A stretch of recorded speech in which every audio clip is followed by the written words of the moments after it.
નમસ્કાર વિદ્યાર્થી મિત્રો, ધોરણ 9 વિષય ગુજરાતી પાઠ 6 લોહીની સગાઈ એ પાઠ આપણે આખો જોઈ ગયા છે. હવે આપણે કેટલાક પાઠમાં આવતા જે મુદ્દાઓ છે એની વિશેષ ચર્ચા હું તમારી સમક્ષ કરીશ. કે લોહીની સગાઈ પાઠમાં આપણે બધી જ વાત જોઈ ગયા. લેખક પરિચય જોઈ ગયા, પાત્ર પરિચય જોઈ ગયા, અમરત કાકી અને મંગુનો જે લોહીનો સંબંધ છે એ લોહીનો સંબંધ એક મા અને દીકરીની જે સગાઈ છે એનો જે સંબંધ છે એની વાત પણ આપણે જોઈ ગયા છીએ. વિશેષતાથી સમજવું હોય તો એવું કહી શકાય કે આ પાઠમાંથી આપણને માતૃપ્રેમ નિબંધ પરીક્ષાની અંદર પૂછાય, એટલે આ પાઠ ઉપરથી આપણે માતૃપ્રેમ નિબંધ તૈયાર કરવાનો છે. તો માતૃપ્રેમ નિબંધ કે માતાનો પ્રેમ જનનીની જોડ સખી નહીં જડે રે ડોલ, તો આ પંક્તિ પરથી આપણે સરસ મજાનો નિબંધ આ પાઠને આધારે પણ તૈયાર કરી શકીએ. હવે આગળ આપણે વાત કરીએ કે આ પાઠની અંદર કેટલાક એવા શબ્દો છે. તમે જોયું હશે કે પાઠ જે છે એ 8 પાનાનો પાઠ આપણો છે, જેના સંવાદો, જે પાત્રો જે છે એના સંવાદો મેં તમને વિડીયો નિદર્શન દ્વારા, પ્રોજેક્ટર દ્વારા તમને આખી વાત મેં બતાવી છે. એમાં આવતા જે પાત્રો, એનો જે વિષય વસ્તુ છે એ વિષય વસ્તુ પણ તમે સમજી જ ગયા હશો કે અમરત કાકી એક જન્મથી જ મૂંગી અને ગાંડી દીકરીને ઉછેરે છે, એને મોટી કરે છે. 13-14 વર્ષની થાય છે અને એ દીકરીને કશું જ ભાન નથી, અબૂધ દીકરી છે. અને એ અબૂધ મંગુને એવી કાળજી કરે છે, એ કાળજી કરીને એને ક્યારે પણ અળગી કરતા નથી. તો એ વાત આપણે જોઈ ગયા છે. હવે આખા પાઠની અંદર કેટલાક અગત્યના શબ્દો છે, જે શબ્દો તમે પાઠ વાંચશો એટલે તમને અંદર અંડરલાઈન કરીને એના અર્થ અહીંયા જોવાના છે કે એ શબ્દોના અર્થ શું થાય છે. સમાનાર્થી શબ્દો પૂછાય ત્યારે આપણને એનો અર્થ ખબર હોવી જોઈએ. તો અહીંયા કેટલાક શબ્દોની ચર્ચા આપણે કરીએ કે શબ્દો જે છે એ શબ્દો અહીંયા એવા છે કે ચાકરી, ચાકરી શબ્દ આવે છે કે અમરત કાકી મંગુની શું કરે છે? સેવા ચાકરી કરે છે. તો ચાકરી એટલે સેવા. બીજો શબ્દ છે ખોડું, ખોડું એટલે અપંગ. બરાબર? અમરત કાકી શું માનતા હતા કે દવાખાનું પાંજરાપોળ જેવું છે અને ખોડા ઢોરને પાંજરાપોળમાં મૂકી આવવા જેવું આ તો કહેવાય. મંગુને દવાખાનામાં મૂકવાની વાત લોકો કરે છે ત્યારે અમરત કાકી આવી વિચારધારા ધરાવે છે કે આ તો ખોડા ઢોરને, અપંગ ઢોર હોય, અશક્ત થઈ ગયા હોય, એને દવાખાનામાં મૂકી આવ્યો એવું આ તો કહેવાય. તો ખોડોનો અર્થ થશે અપંગ. ગ્રંથિ, અમરત કાકીની ગ્રંથિ જગ જાહેર થઈ ગઈ. ગ્રંથિ એટલે ગેરસમજ. એની વિચારધારા એવી હતી, એવી ગેરસમજ અમરત કાકી ધરાવતા કે દવાખાનું તો પાંજરાપોળ જેવું હોય. જેમ ખોડા ઢોરને દવાખાનામાં મૂકી આવે, પાંજરાપોળમાં મૂકી આવે, તેવું આ દીકરીને જો હું દવાખાનામાં મૂકું તો આ વાત કહેવાય કે દવાખાનું પાંજરાપોળ જેવું છે. દવાખાનાને અમરત કાકી પાંજરાપોળની ઉપમા આપે છે. બરાબર? પાંજરાપોળ સાથે સરખાવે છે. એટલે ગ્રંથિ એટલે ગેરસમજ. અમરત કાકીની કઈ ગ્રંથિ ગામ આખામાં પ્રખ્યાત થઈ ગઈ. તો આ વાત કે અમરત કાકી દવાખાનાને પાંજરાપોળ જેવું સમજે છે, એની ઉપમા આપે છે, એટલે આ વાત લોકોને ખ્યાલ આવી ગયો.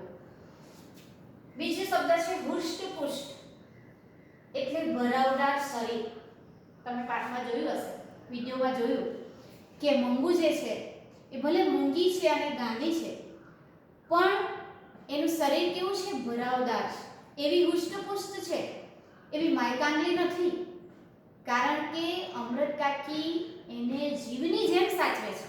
એક માતા પોતાની દીકરીને જીવની જેમ એટલું બધું જતન કરે છે, એટલી બધી સેવા ચાકરી કરે છે. એનું ખાવા પીવાનું, ઉઠવા બેસવાનું બધું જ ધ્યાન અમૃત કાકી રાખે છે. એટલે અમૃત કાકીની દીકરી મંગુ, એનું શરીર કેવું છે? હુષ્ટપુષ્ટ છે, ખાધા પીધા ઘરની સુખી છોકરી હોય એવી એ મંગુ છે. એટલે આ વાત અહીંયા જણાવી છે.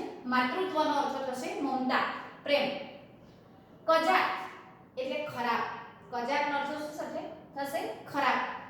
કે અમૃત કાકીની દીકરી કમુ એને સમજાવે છે કે ભભીઓ એવી કજાક નથી કે એને બે ત્રણ ખાવાનું ન આપે. કજાક એટલે ખરાબ. ભભીઓનો સ્વભાવ એવો ખરાબ નથી કે એને ખાવાનું ન આપી શકે, પણ તું ન હશે ત્યારે મંગુનું કોણ સેવા ચાકરી કરશે? કોણ એના ઝાડા પેશાબ સાફ કરશે? કોણ પથારી બદલાવશે? માં જેવી કાળજી કોઈ રાખી શકતું નથી. માં તે માં, બીજા બધા વગડાના વાઘ કહેવાય છે ને. એટલે ગોળ વિના મોળો કંસાર, માં વિના સૂનો સંસાર. કે માં ન હોય તો એ આખું જગત મરી પરવાડતું હોય. એટલે અહીંયા એને કહે છે કે ભવ્ય એવી કજાક નથી, એવી ખરાબ નથી. બીજો શબ્દ છે શિલાજીત. શિલાજીત વેચનારા, તમારા બીજા પાનાની અંદર આ શબ્દ આવે છે ફકરામાં પહેલો જ. તો શિલાજીત એટલે એક ઔષધિ. શિલાજીત વેચનારા આવતા હોય ગામની અંદર, ઔષધિ દેશી દવા આપે. ઝાડ મૂળિયા વીણી લાવે અને તેની દેશી દવા આપે, એને એક ઔષધિ એટલે કે દવા. બીજું છે આરાધ્ય. અમૃત કાકીનો માક્ષર મહિનો શું બની જાય છે? એમના માટે આરાધ્ય દેવ બની જાય છે. આરાધ્ય એટલે ઉપાસક, પૂજનીય. બરાબર, આપણે જેની આરાધના કરતા હોય, જેને પૂજતા હોય એ આપણા દેવ. તો આરાધ્ય એટલે ઉપાસક, પૂજનીય નો અર્થ થશે ઉપાસક અથવા પૂજનીય. બીજો શબ્દ છે ન છૂટકે. ન છૂટકે અમૃત કાકીએ મંગુને દવાખાનામાં મૂકી, ધકેલી. આ શબ્દ અમૃત કાકી વાપરે છે કે હું માં થઈને એને દવાખાને ધકેલી આવી, એને મૂકી આવી. ન છૂટકે એટલે મજબૂરીથી, મજબૂરી હતી. અમૃત કાકીને એવું હતું કે કુસુમ સાજી થઈ ગઈ તો મારી મંગુ પણ સાજી થઈ જશે, એને ઝાડા પેશાબનું ભાન આવશે, અને જ્યારે હું ન હોઉં ત્યારે એ બીજાના પનારે ન પડે એટલું તો એ શીખીને આવશે. એવી મજબૂરી હતી અને મજબૂરીથી એને દવાખાનામાં મૂકવાનો નિર્ણય લે છે. એવી મજબૂરી હતી કે મારી દીકરી પણ સાજી થઈ જશે. આ વાત આપણે જોઈ ગયા છે. બીજો શબ્દ છે દમણિયું. આ ખાસ સમજો મિત્રો, સમાનાર્થી શબ્દોમાં પૂછાય છે. દમણિયું એટલે ગાડું. ગાની ઉપર મીંડું કાઢો તો ગાંડું થઈ જાય, એટલે ગાડું. દમણિયું બળદગાડું. દમણિયામાં બેસીને અમૃત કાકી, મંગુ અને તેનો દીકરો એને દવાખાનામાં મૂકવા જાય છે. તો એ દમણિયું એટલે ગાડું. બીજો શબ્દ છે અબુધ. અબુધનો અર્થ શું થશે? દાહ્યું ન હોય તેવું, મા બાપ વગરનું અબુધ. અબુધ દીકરીનું દુનિયામાં કોઈ નહીં એમ કહે છે. સગી માં પણ નહીં, કે અત્યારે માં પણ એની સગી ન થાય, આવો પ્રશ્ન અમૃત કાકીને થાય છે. મેત્રન. મેત્રન શબ્દ આપણે જોઈ ગયા. મેત્રન એટલે હોસ્પિટલની મુખ્ય નર્સ. એની મુખ્ય નર્સ છે, એ નર્સે કહ્યું ને મેત્રને કે બા, આજ સુધી તમે મંગુની બા હતા, હવે અહીં તમે એને મૂકી જાઓ છો તો હું મંગુની બા બનીને રહીશ, એની સેવા ચાકરી કરીશ. આટલો વિશ્વાસ તમે રાખજો. દવાખાનાવાળા આટલી ઝરપટ આપે છે, આટલી ધીરજ આપે છે, પણ છતાં અમૃત કાકીનું મન માનતું નથી. બધી જ ભલામણો કરે છે. બરાબર, એટલે મેત્રન એટલે હોસ્પિટલની મુખ્ય નર્સ. વાળું. આ શબ્દ પૂછાય છે. ગયા વર્ષે માર્ચની પરીક્ષામાં બોર્ડની પરીક્ષામાં પૂછાયેલું હતું 10મા ધોરણના વિદ્યાર્થીઓને. વાળુનો સમાનાર્થી શબ્દ આપો. તો વાળું એટલે રાતનું જમણ અથવા ભોજન. રાતનું ભોજન. જ્યારે અમૃત કાકી અને એનો દીકરો 11:15 વાગે ઘરે પાછા ફરે છે મંગુને મૂકીને આવીને, ત્યારે પેલી પડોશની સ્ત્રી પેલું રાતનું જમવાનું લઈને ઊભી હતી, થાળી લઈને ઊભી હતી. આવો વ્યવહાર ગામડાઓની અંદર હોય. અને એ સ્ત્રી ખાવાનું જમવાનું ધરે છે ત્યારે વાળું શબ્દ આવે છે. વાળું એટલે રાતનું ભોજન, રાતનું જમવાનું. આશ્વાસન એટલે સાંત્વન. બરાબર, અમૃત કાકીને આશ્વાસન આપે છે મિત્ર નર્સ કે બા તમે જરાય ચિંતા ન કરતા, મંગુની અમે સેવા ચાકરી કરશું, મંગુને અહીં ક્યાંય મુશ્કેલી ન પડે. આ આશ્વાસન એટલે સાંત્વના આપવી, ધરપત આપવી. તો આટલા શબ્દો જે અગત્યના છે, સમાનાર્થી શબ્દો.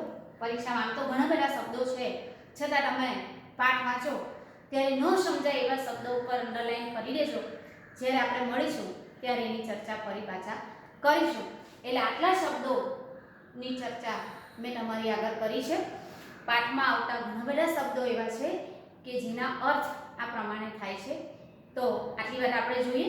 આ શબ્દાર્થ જોઈ લીધા પછી પાઠની અંદર કેટલાક રૂઢિપ્રયોગો આવે છે. તમે ધ્યાન કર્યું હોય તો તમને ખબર પડી હશે કે પાઠમાં આવતા કેટલાક શું આવે છે, રૂઢિપ્રયોગ આવે છે.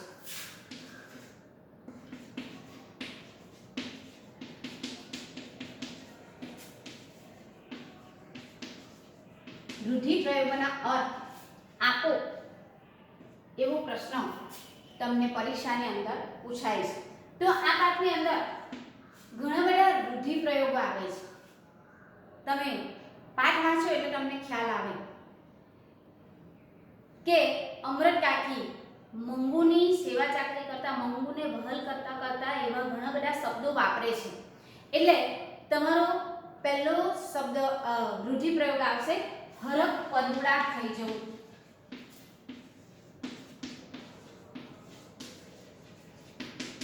કયો શબ્દ આવશે? હરખ પદુડા થઈ જવું. આ શબ્દ આવે છે. એટલે શું અર્થ થશે એનો? અત્યંત આનંદથી ગાંડા ઘેલા થઈ જવું, ખૂબ જ ખુશ થઈ જવું, હરખ પદુડા થઈ જવું. અમૃત કાકી આ પાઠની અંદર શબ્દ આવે છે, વાક્ય આવે છે કે દીકરાઓ જ્યારે અવારનવાર ઘેર આવતા ત્યારે અમૃત કાકીને જે ખુશી થવી જોઈએ, જે આનંદ થવો જોઈએ તે થતો નહીં. કારણ શું હતું? અમૃત કાકી તો મંગુને જ સંપૂર્ણ વહલ કરતા હતા. દીકરા દીકરીઓ હોય, દીકરાના દીકરા હોય, પૌત્ર પૌત્રીઓ હોય તો એને જાજુ વહલ કરતા નહીં. કારણ કે એ તો મંગુને જ સર્વસ્વ પ્રેમ કરે છે, મંગુને જ સાચવે છે. એટલે હરખ પદુડા થઈ જવું એનો અર્થ થશે અત્યંત આનંદથી ગાંડા ઘેલા થઈ જવું, ખૂબ જ ખુશ થઈ જવું, આનંદથી ગાંડા ઘેલા થઈ જવું. બીજો શબ્દ આવે છે સમસમી જવું.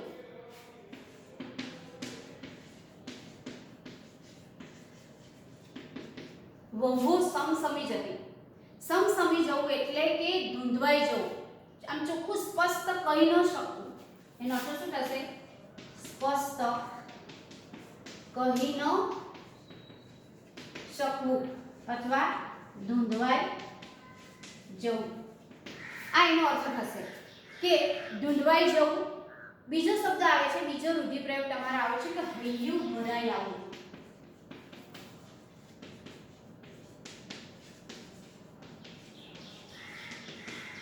હૈયું ભરાઈ આવવું એટલે કે દુઃખ કે લાગણીથી રડું રડું થઈ જવું, દુઃખ થવું, અત્યંત દુઃખ થવું. દુઃખ કે લાગણીથી શું થઈ જવું? રડું રડું થવું. તમે રડી ન શકો, લાગણીથી ડૂમો બજાય છે ને એ પ્રકારનું. એટલે હૈયું ભરાઈ આવવું એટલે દુઃખ થવું, અત્યંત દુઃખ થવું.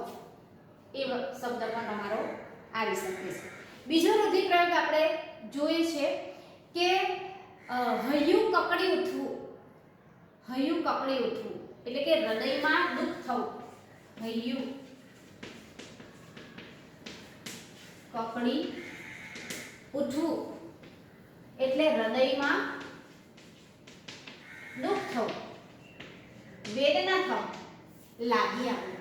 હૈયું કપડી ઉઠવું, ખૂબ દુઃખ થાય ત્યારે આ શબ્દ વપરાય કે અમૃત કાકીનું હૈયું કપડી ઉઠે છે, ખૂબ દુઃખ થાય છે કે મારી મંગુનું કોણ, શું હાલત થશે. એક માં આવું વિચારે છે. એટલે બીજું આપણે જોવાનું છે કે શ્રાવણ ભાદરવો વરસવો, ચોધાર આંસુએ રડવું, ખૂબ આંસુ વહી જવા. બીજો રૂઢિપ્રયોગ આવે છે કે ગોઠી જવું.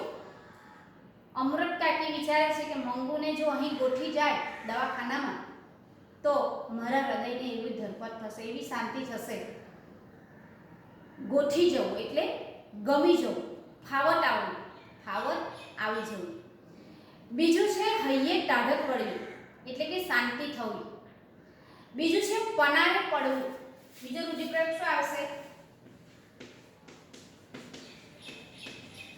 પનારે પડવું. ભાભીઓના પનારે પડશે તો મંગુ દુઃખી થઈ જશે એમ કહે છે. પનારે પડવું એટલે માથે પડવું અથવા ફરજિયાતપણે સંબંધમાં રાખવું પડે તેવી અવસ્થા, બરાબર, એટલે માથે પડવું.